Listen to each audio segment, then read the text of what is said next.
Welcome to the fourth Developer Highlights with the Graph. With me today, I have Nacho Mazzara from Decentraland. He has also been working on Pine.Finance. How are you? Hey, how are you? Everything good? Great. Thank you. I'm excited to dive into this episode.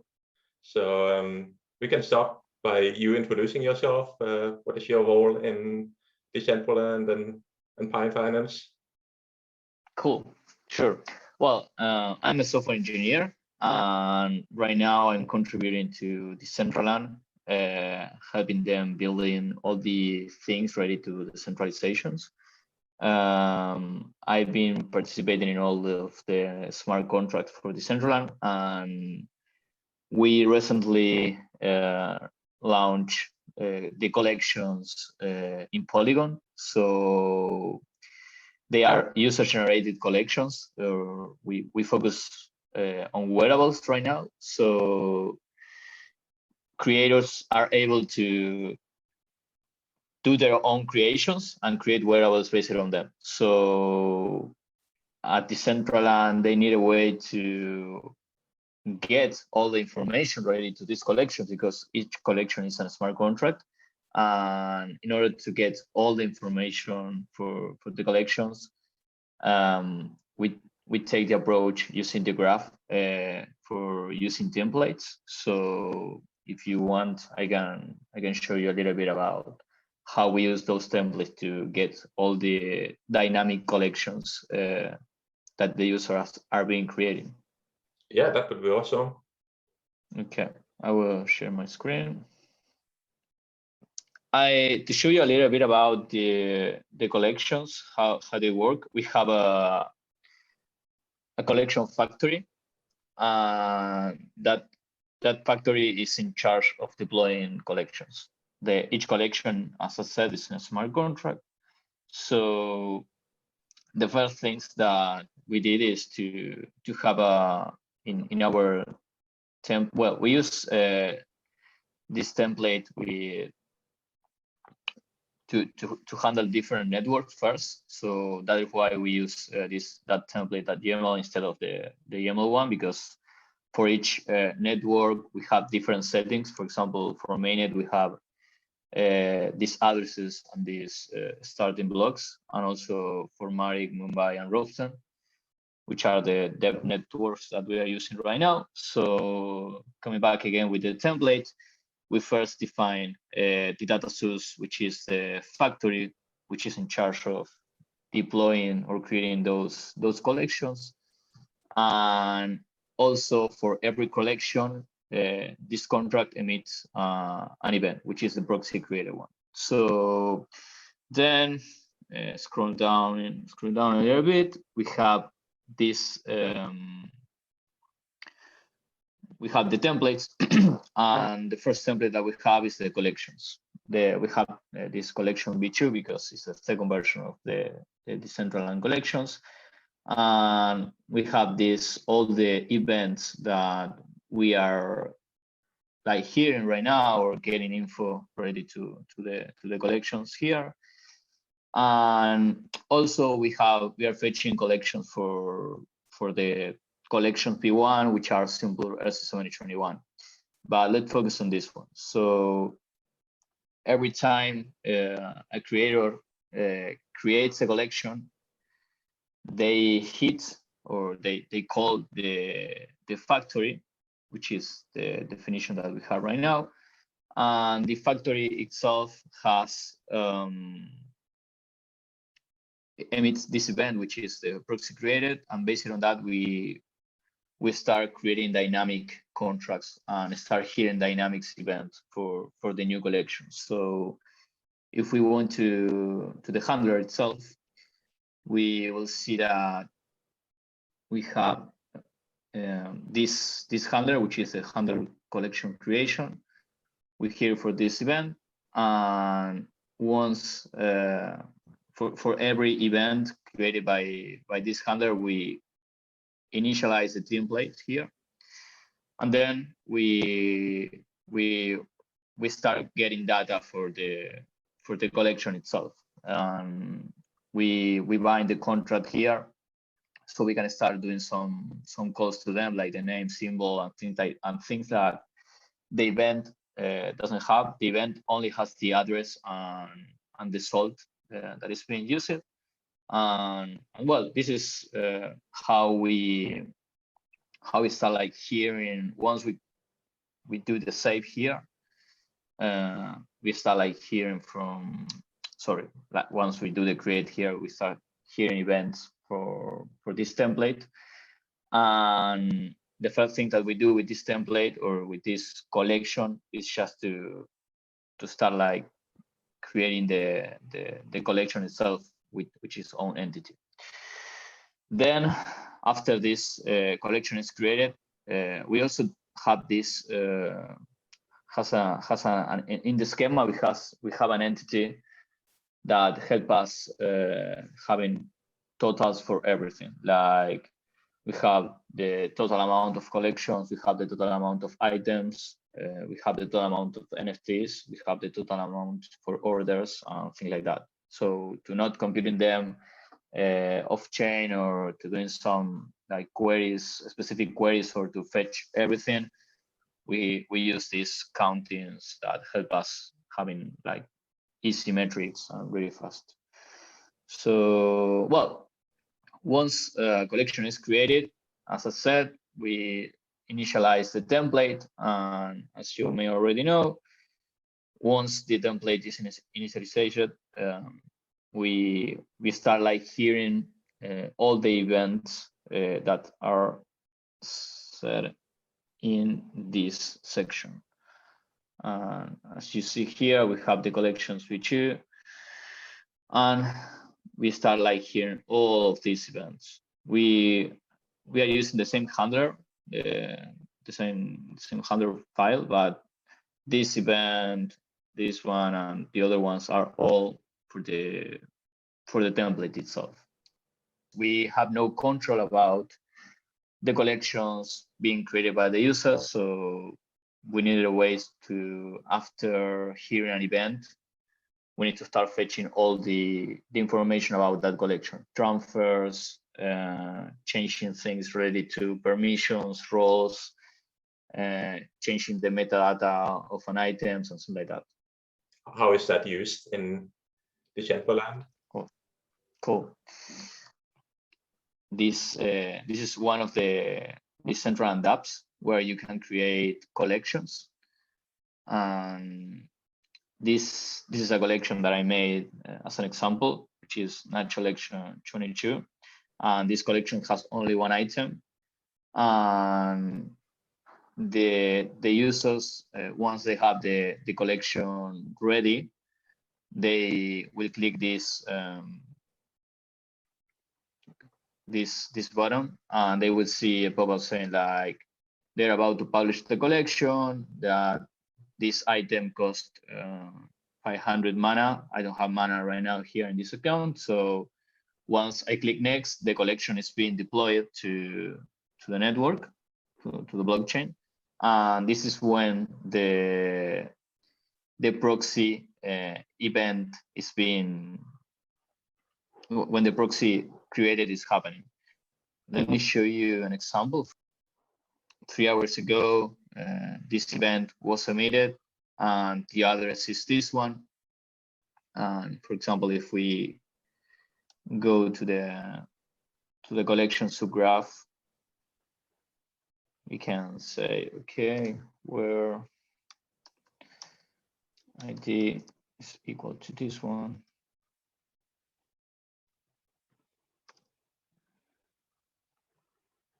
And let's say like show me only the name, description. Well, it doesn't have the description, it has symbol, sorry. No.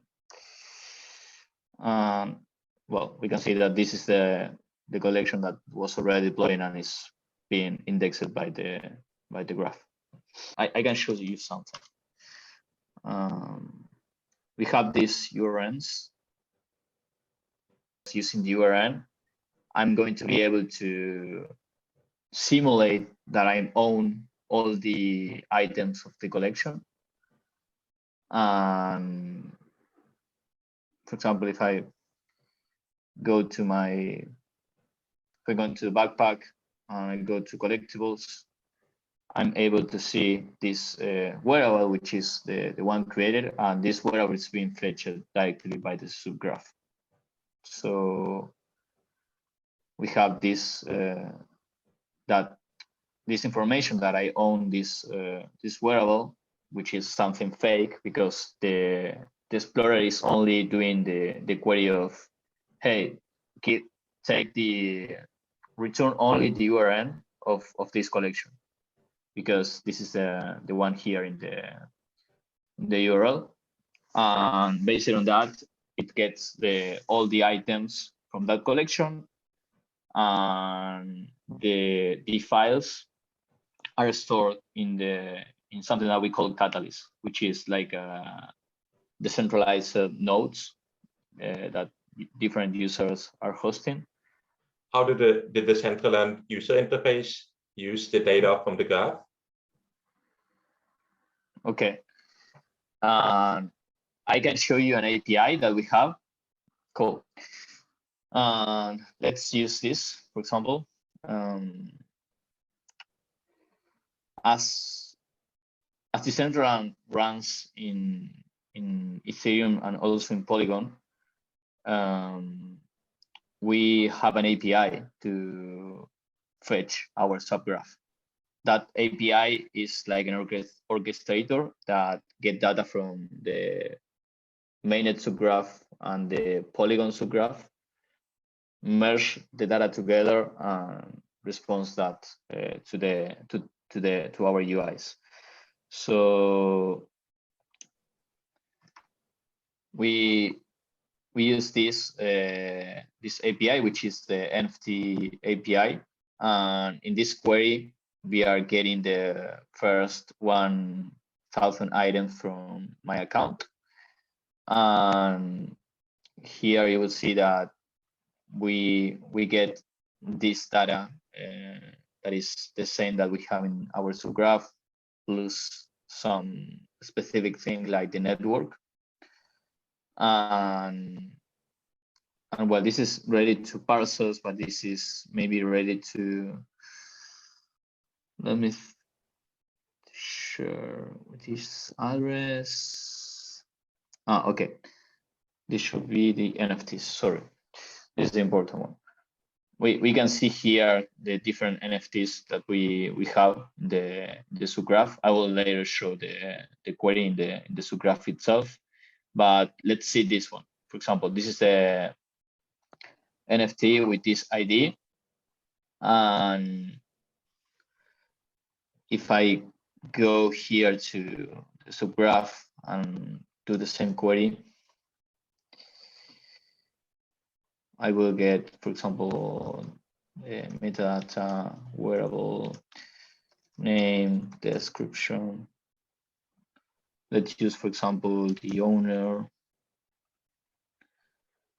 We see that this is a special edition Nacho Mazzara created by Hiromoto. The name is Nacho Mazzara, the owner is my address. And if we go here, we will see the same. Data, wearable, well, description, let's add this here too, to be fair. Rarity, body shapes, category. We see that this has base male and base female, category is mask, rarity is legendary. And as we see it here, we have the same. The body shapes, the category, description, rarity, the owner, which is my address, the name. And also we have other information that the only thing that is not in the subgraph itself, because the subgraph doesn't have this information, is the network, that we are adding that in our API. But all of the information that we are seeing right now is directly responded by the graph itself. We have also the URL. Well, Yuri, I think that is talking Yuri. We have the what else? The ID, the issued ID. I think that is the other one. And all this information is the same that we are seeing here. you also use image files in your NFTs. How do you handle that? The image of each NFTs? Yeah, well, that's something maybe difficult to understand without context, but we have this thing that you are seeing here, peer.decentraland.org, is one of the catalysts that Decentraland has. And as I said before, each catalyst is like a node from Ethereum, but only for Decentraland content. So as someone from the community, you can run your own catalyst, and all the content for the parcels, wearables are distributed, decentralized between different nodes and between different catalysts. We have a consensus algorithm order to check that the file is the correct one and things like that. We have our own algorithms, and in order to get the, for example, the image of each wearable, or also the file for each wearable, this is something public. It's distributed by different computers. And here we have also information fetched from the subgraph. And the interest things related to the item files is this. We have this specific property which is only stored in the catalyst, which are the representations. And here we have the different files that compose that item. The idea is to replicate everything on IPFS. Right now, IPFS is a good thing. Like we really like it. We tried it before, but still it's too early, I guess, because if you have content and nobody fetch that content will be collected by the garbage collector. So you will need some third parties like Pinata or Filecoin to keep them pinned every time, or maybe you will need to host your own IPFS server, or maybe you will need to pin every file. I don't know, maybe every X seconds or something, or X minutes or X days, just you don't lose it. So far, all of the files are stored in disk. For each user has to store those image, but we really want to have everything on IPFS because that will reduce a lot of the storage and things like that. But also we have limits for the files, so it's controlled in a way. This catalyst has three main parts. One is the communication one, which is something that we use to communicate between each others also in War and with Catalyst. We have the lambdas part, which is we are using right now here a lambda, which you can see it as an API, which helps to normalize the data into something that can be readable for the dApps or for the user itself. And also we have the content, which is the part of the software that helps to validate if a content that wants to be deployed is valid or not. So it's not having a catalyst or IPFS, it's having both. We are not going to get rid of the catalyst. We are going to keep the catalyst, but we are going to store everything in IPFS instead of in disk. We didn't do it because as the garbage collector things that I told you. If we want to use only IPFS, we will need to keep pinning things. What we don't want to have is this delay of 2 minutes of trying to find in which server the content is. This is something that happened with IPFS if you don't fetch the content for a long time. For example, if you deploy to IPFS a website today and nobody tried to hit the website, and you try to hit it in 1 month, you will have a timeout or you will get a response after 10 minutes. So we can give that experience to our users. So that's one of the main reasons that IPFS is not something that we can afford right now, total in just only IPFS. So Nacho, you've also been working on Pine.Finance. Could you tell us a little bit more about that? Yeah, cool. Pine was a project that started in ETH Berlin in 2019, if I remember well. It's a project that we made with Agustin Aguilar, which is, I think that right now is the lead researcher of Skyweaver, which is a really good game. Pine was, or is still an MMA for orders.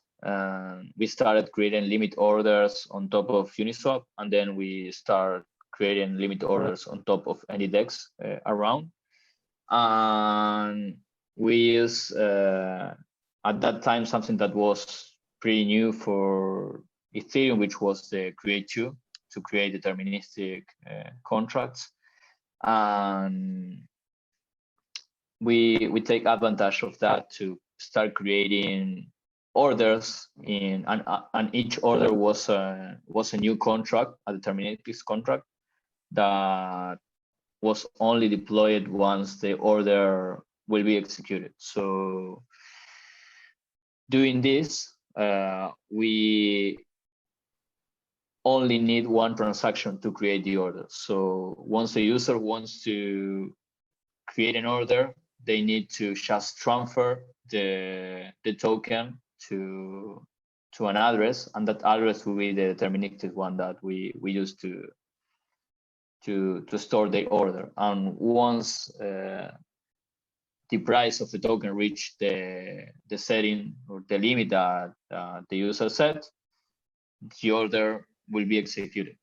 And that order, as it is in a smart contract that it wasn't created yet, the contract will be created, will be transferred the funds that the user previously transferred there, and then that contract will be destroyed.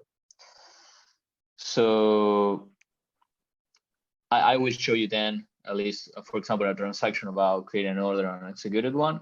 But the tricky thing related to this is how we can get the information from the blockchain, because as we are not emitting an event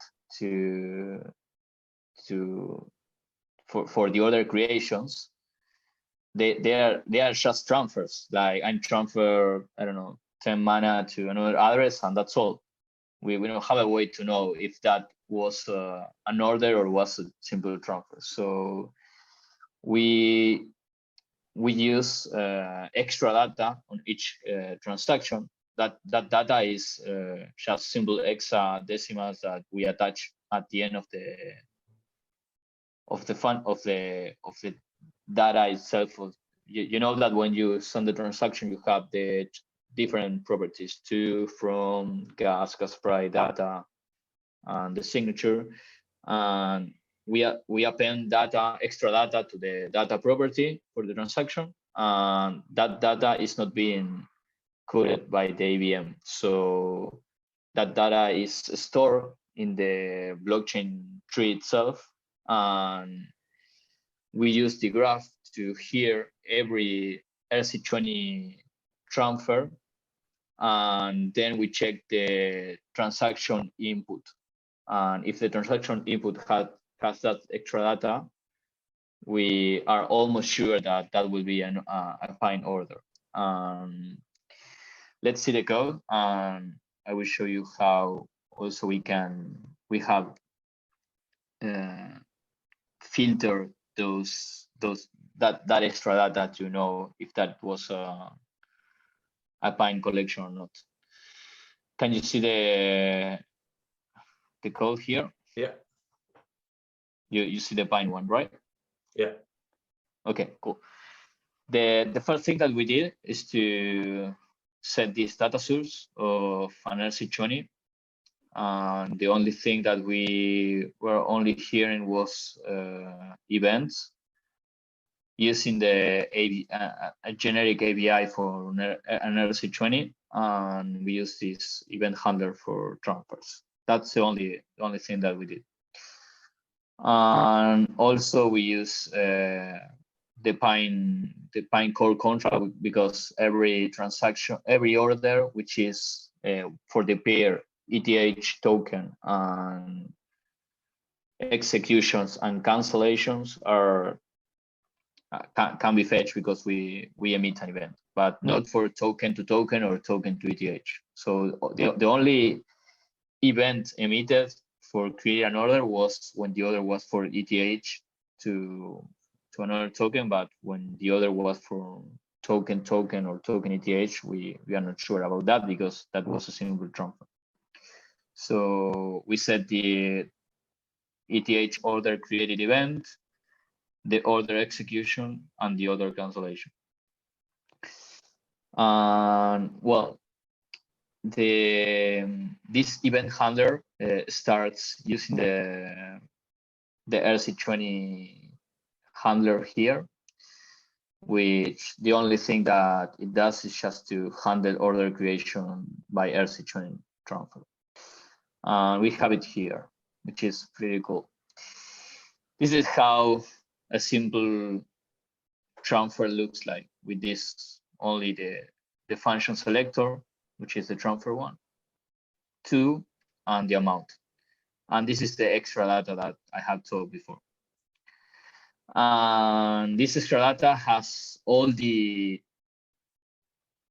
specific information about the order that we need to know, and something that Agus Aguilar made, which is really cool and really funny, which is start as an Easter egg, but then ends up helping us filtering all the orders, which is this part of the extra data. This exa is the Pine.Finance work, and we check at every order if once we have a new order creation, we check if the transaction input has this piece of the exa, and if yes, we are sure that that event has 99% of sure that it is a Pine order. So once we are sure that the transaction on its input has this exa, we start checking a lot of things, like well, we get the recipient and a lot of information. At this time, I'm not sure if the graph has this nowadays, but at this time we can't use decode or encode functions when deploying or developing a subgraph. So we needed to do it by hand. So every 64 plus or mul something is ready, because we need to move to the input data, which is a full of exa. We needed to move bytes by bytes to get all the information that we need. We get the module, we get the input token, we get the owner of the order, we get something that we call witness, we get the data that will be used later. We get the mean return, the output token, the secret, the vault, and well, then we put the status here. This is I'm not going to put deeply here, because to be honest, I don't remember what this means, but I remember that I did it this way because I needed to have something easy for me to fix a bug if I start parsing each property wrong.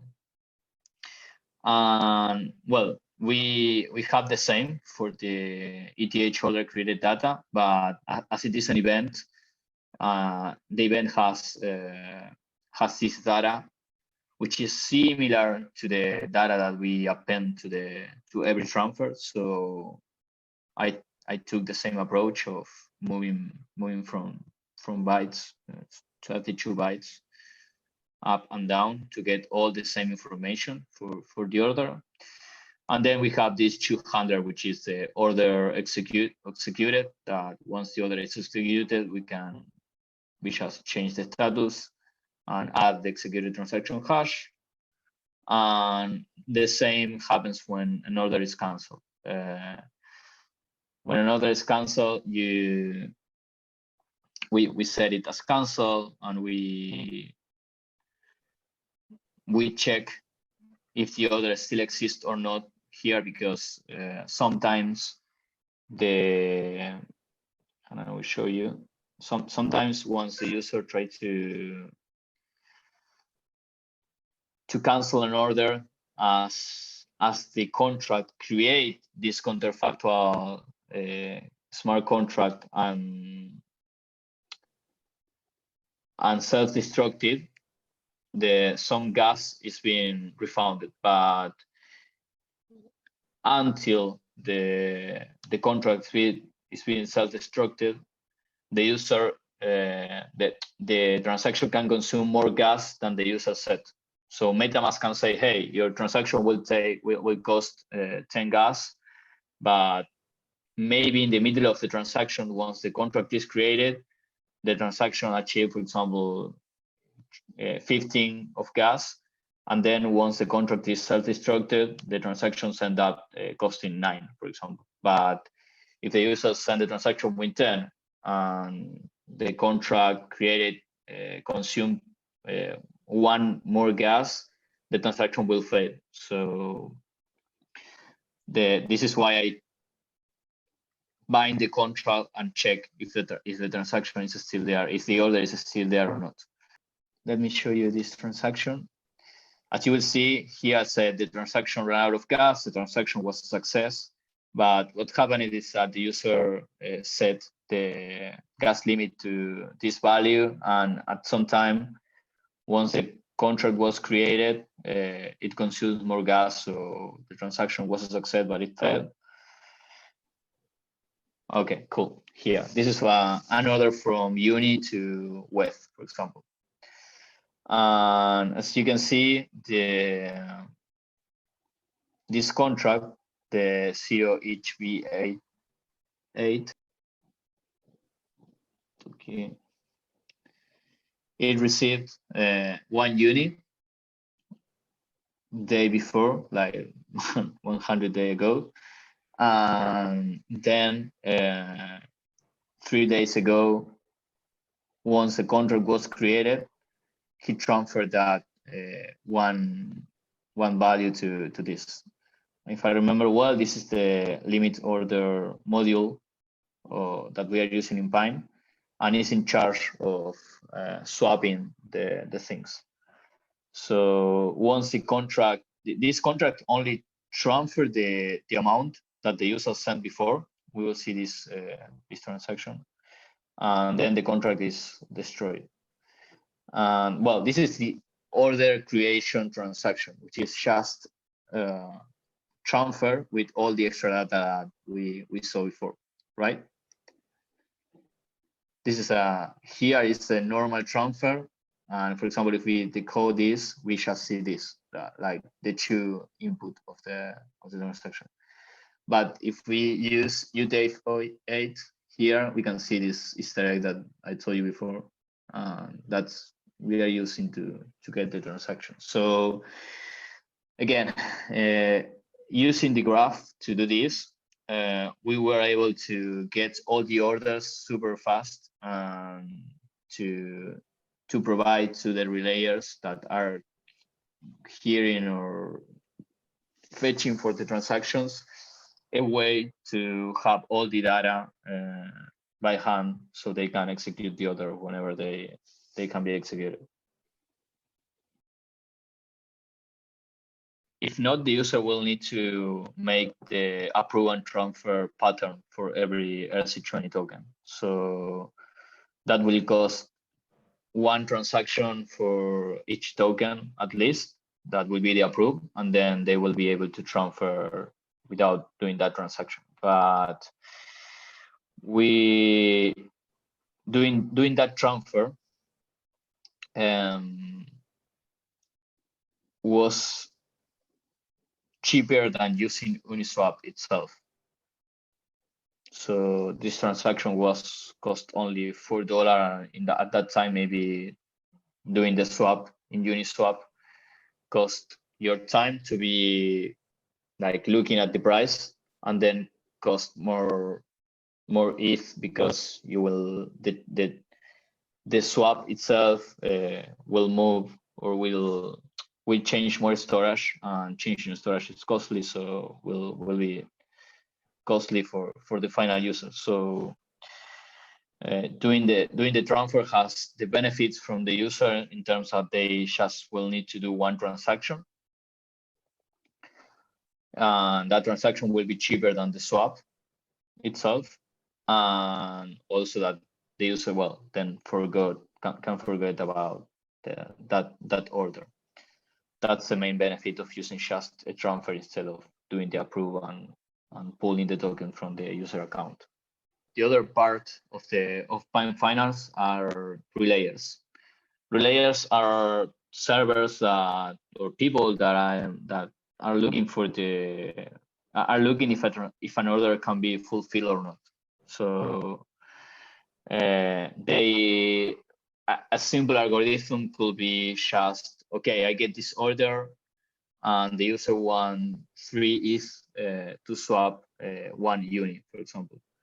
And I can estimate how much the transaction will cost, and if I can cover the transaction cost by doing the swap, I will execute the order. So the only constraint in the Pine system was to achieve the minimum that the user said. Okay, I accept 1 uni at least for this swap. So if the relayer wait, for example, to uni v2, they will get in exchange 1 uni, and we'll send the other uni to the order creator. But what happened? Other relayers are trying to execute that orders because they want to get a fee. So that fee, it's depend of the relayer. You can be a relayer with 0 fee. You can charge only the cost of sending the transaction. But if you are greedy, you can be a relayer that wait for the price to rise a little bit to get more fees. But then you risk other relayers getting in before you and executing that order at a lower. There are some wallets that Pine can support, for example, extension or smart contract wallet that has their own server before going to the blockchain that trim all the data that are not part of the transaction itself. I'm done. Yeah. To be honest, that's all the things that I wanted to show you. Well, Nacho, thanks for being on. It has been great learning about Pine.Finance and Decentraland and how you use subgraphs. Thank you. Thank you very much for the time, and nice to meet you. Yeah. That was great. Bye. Bye. See you.